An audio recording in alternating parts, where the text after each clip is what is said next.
రక్షకుని విషాగ్ని జ్వాలలతో ప్రాణాలు పోతే పోని, ఈ భూమి రాజభోగాలు పోతే పోని, మెరుపుతీగ వంటి అశాశ్వతమైన బ్రతుకును శాశ్వతమని తలచి వారింపశక్యం కాని ఆ మునికుమారుని నేనెలా తిరిగి శపిస్తాను? అయినా నేను గొప్పగా రాజునంటూ రాజగర్వంతో నీటి కోసం వారి ఆశ్రమంలోకి వెళ్ళి పాము శవం వాని తండ్రి మెడలో వేస్తే ఆ కొడుకు నన్ను చచ్చేటట్లు తిట్టకుండా ఉంటాడా? గోవులకు, బ్రాహ్మణులకు, దేవతలకు సదా కీడు కలిగించాలనే దుష్ట బుద్ధి నాకు కలగకుండా నేనెట్లా నివారిస్తాను అని పరీక్షిన్ మహారాజు ఆలోచించాడు.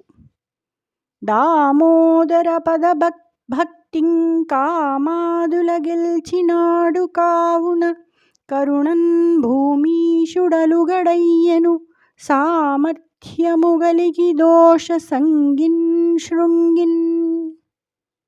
దామోదరుని పాదాల మీది భక్తితో ఆ రాజు పరీక్షిత్తు కామక్రోధాదుల్ని గెలిచాడు కాబట్టి దోషం చేసిన శృంగి మీద సామర్థ్యం ఉన్నా కోపపడలేదు. జయ శ్రీకృష్ణ.